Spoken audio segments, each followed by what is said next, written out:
if you guys saw, Floyd Shivambu was at the Podcasting Chill, and on this episode, they got to deal with him and the whole... I thought it was very, very interesting. They got to talk about him and the whole situation of him going to Malawi and being at Bushiri's church. Very interesting outline of thing. He gets to address something about the subject of how politicians see, which is very interesting. You'll hear it. I'm gonna play the video. He plays out, and you'll see why. Even though they might speak funny of Floyd, you'll see why they love him. Why, not particularly, why politicians particularly love him. Why Julius so heartbroken losing Floyd, and why a lot of people actually love Floyd. Prophet Shepherd Bushiri for a very long time, by the way. I think from 2010 or something like that. I don't know when he came to South Africa, but I know him for a very long time. So on the 21st of March, I went to the inauguration of the president of Namibia.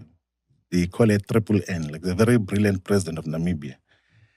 And then when we were there, I met with the then president of, the then vice president, the sitting vice president of Malawi. And also met with the former president, Joyce Banda.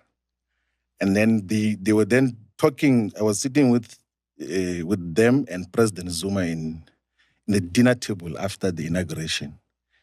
And then they were then saying to President Zuma that we are going to elections in Malawi and we are failing to find each other in terms of the politics of what should happen, because there's always coalitions in Malawi. And then President Zuma says that, no, the Secretary General is here, he must interact with you.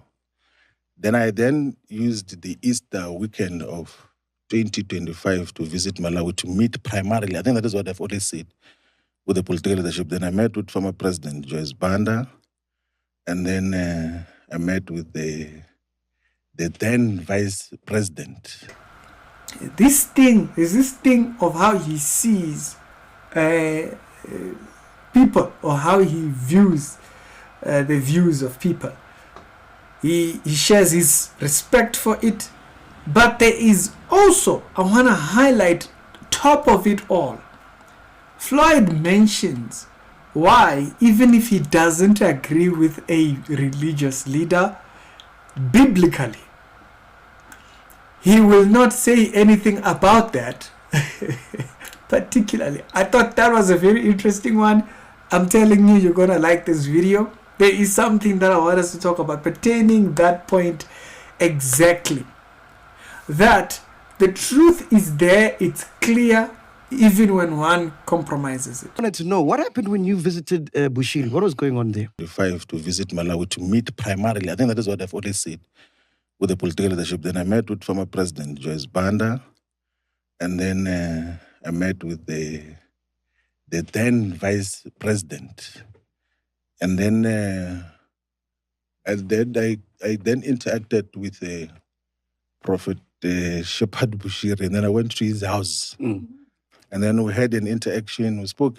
He's got views about what happens, and was telling me about the many things that he does in Malawi. I'm going to church, and there's a lot of people from South Africa there who are coming to church. He actually said that there is, for that service, for that weekend, about above 30,000 people from South Africa who were there, and says that on his online streaming, there's more than 3 million people who register into that online church. Mm.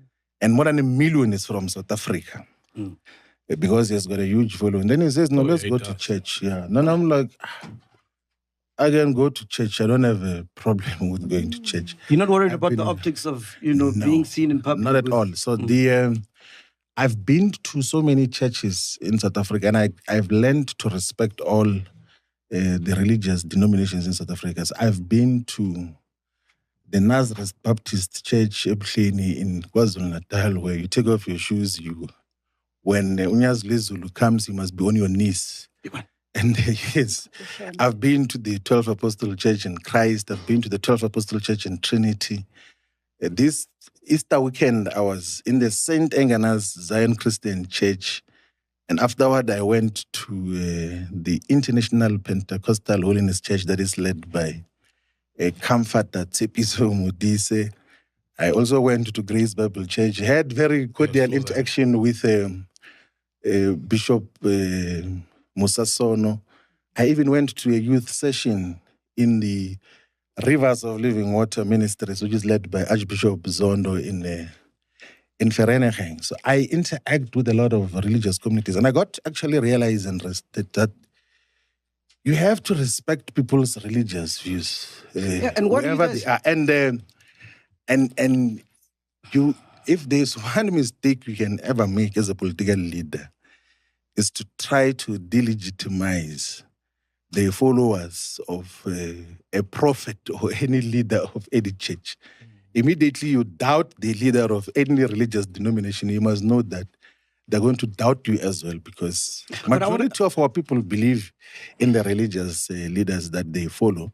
So I went to the church and I didn't see anything wrong with that. And I listened to the sermon and everything else. And I know that there's law enforcement issues that Prophet Bushiri is confronted with in South Africa.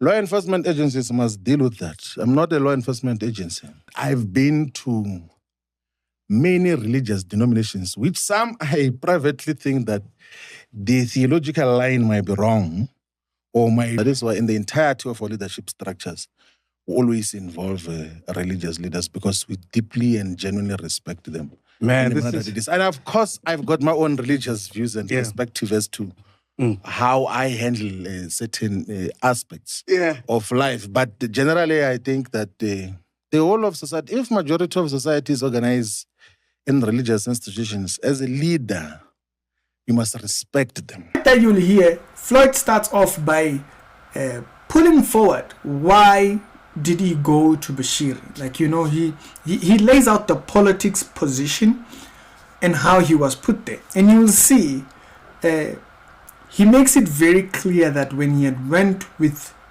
President Jacob Zuma, President Jacob Zuma recommended him to come and lay out some of these particular comments and some to kind of talk to the politicians pertaining those particular things that they had to talk about. And so you see why I'm saying this is why a lot of politicians love Floyd, because he has smarts with him. Okay, you can say what you say, but Floyd has his smarts. I want to talk about the comment about what describes compromise.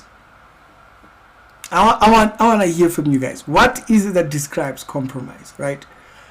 So, Floyd says, if you speak on your position on a particular religious leader, if you speak your position, you undermine their beliefs, and so therefore, if you're going to look for votes, you can't do that, because you undermine their leader. They are all outright against you already.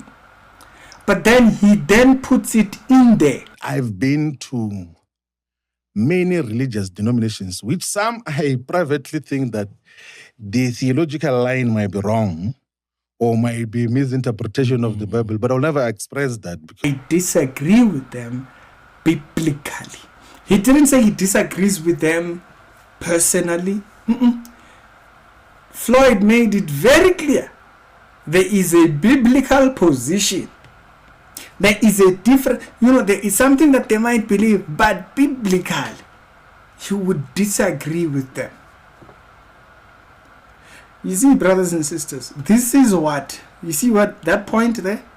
That is what makes one know where he is compromised. So if you are compromised in any position, biblically, it's when there is a verse that you know this person is wrong on this point, and you decide to still stay with them, to stick with them. When something is just morally objective, and then you would stay with the person and agree with them and support that moral flawed behavior. When you stand next, that is the definition of compromise. See, that is what defines compromise. You see that? I'm pointing to this because I thought it was a very interesting direction for Floyd. You know, if he had just said, you know, I don't like it personally, we would have just, you know, oh yeah, he doesn't like it personally. But he said, I would hold a different position biblically. He was very clear where his place of going opposite with the man then is that biblically I hold. So now, how will you know you are not compromised when you know you are standing on a biblical point? Biblically, when you can point. So those churches that Floyd goes to, there are things that he might say, biblically, these ones are wrong. Now, he didn't tell us, of course, that's not the subject matter. He's a politician. Right? But at the end of the day, do you stand on a biblical point? It's something that you can say, God said it this way. Because that's how you will know you are not compromised. And siding with people because they are your friends, or siding with people because you want to be with that side, even if that side is wrong. That is what will tell you when you're compromised. But y'all tell me your thoughts down in the comment section. It's the Actuality Show with daily Christian commentary videos. I thought that comment was very interesting. This was done on the written episode with Podcast and Chill.